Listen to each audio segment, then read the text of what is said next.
Hello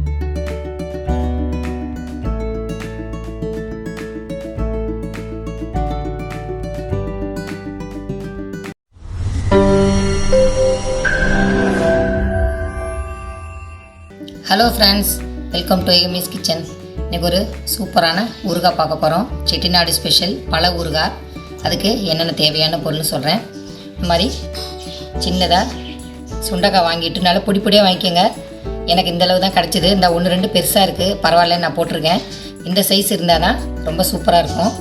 அதை இது மாதிரி கட் பண்ணிக்கோங்க. கட் பண்ணிவிட்டு பச்சை மிளகா ஒரு 4 கட் பண்ணியிருக்கேன். இதுக்கு வெள்ளை மிளகா தான் போடணும், எனக்கு வெள்ளை மிளகா கிடைக்கல. அதனால் பச்சை மிளகா 4 இந்த மாதிரி கட் பண்ணி வச்சுருக்கேன். 3/4 கப்பு பூண்டு ஒரே அளவுக்கு உரித்து நறுக்கி எடுத்துக்கிட்டு இருக்கேன். எலுமிச்சம்பழ சாறு ஒரு 1/2 டம்ளருக்கு மேலே கொஞ்சோண்டு கூட வச்சுருக்கேன். உப்பு தேவையான அளவு. எப்படி பண்ணலான்னு பார்க்கலாம். ஒரு பவுலில் நான் தண்ணி வெதுன்னு சுட வச்சு வச்சுருக்கேன். அதை இதில் 1 டம்ளர் ஊற்றிக்கலாம். கை பொறுக்கிற அளவுக்கு இருந்தால் போதும். இப்போ நம்ம இந்த சுண்டைக்காயை அதில் போட்டுருங்க.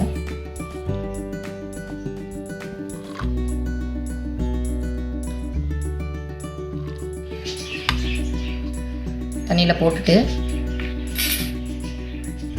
இதில் லைட்டாக உப்பு போடுங்க. போட்டுட்டு இது அப்படியே ஒரு 5 நிமிஷம் இருக்கட்டும். 5 நிமிஷத்துக்கு அப்புறமா நம்ம பார்க்கலாம். இது 5 நிமிஷம் ஊறுறதுக்குள்ளே நம்ம இப்போது ஜூஸ் ரெடி பண்ணிக்கலாம். இது மாதிரி ஒரு பாட்டிலில் லெமன் ஜூஸை இதில் ஊற்றிடுங்க. ஊற்றிட்டு 1 டம்ளர் தண்ணி சூடு பண்ணி நல்லா கொதிக்க வச்சு ஆற வச்ச தண்ணியை இதோட மிக்ஸ் பண்ணிடுங்க. இதுக்கு தேவையான அளவு உப்பு,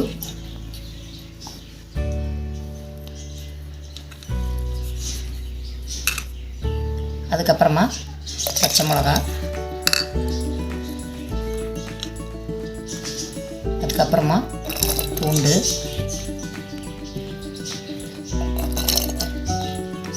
உங்களுக்கு காரம் நல்லா பிடிக்கும்னா இன்னும் கூட 2 பச்சை மிளகா சேர்த்துக்கலாம். ஆனால் இதுக்கு வெள்ளை மிளகா போட்டால் தான் டேஸ்ட்டு ரொம்ப நல்லாயிருக்கும். எனக்கு கிடைக்கல, அதனால் நான் பச்சை மிளகா போட்டிருக்கேன். இப்போது 5 நிமிஷம் ஆயிடுச்சு. இப்போ சுண்டைக்காயும் தண்ணியிலேருந்து எடுத்து நம்ம இதோட சேர்த்துடலாம். இது எல்லாத்தையும் போட்டுட்டு நல்லா மிக்ஸ் பண்ணிடுங்க.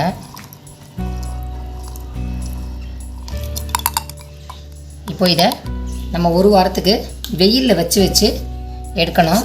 நம்ம வெயிலில் 1 வாரத்துக்கு அப்புறமா வெயிலில் வச்சு பார்ப்போம் எப்படி இருக்குன்னு பார்க்கலாம். 1 week later. பாருங்கள், 1 வாரம் ஆயிடுச்சு. வெயிலில் வச்சு எடுத்திங்கன்னா இந்த மாதிரி நல்லா கலர் மாறிடும்.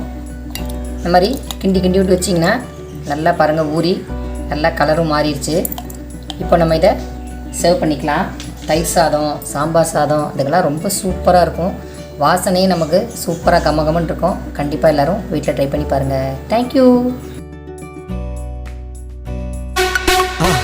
மறக்காம சர்ப்ரைஸ் பண்ணுங்க.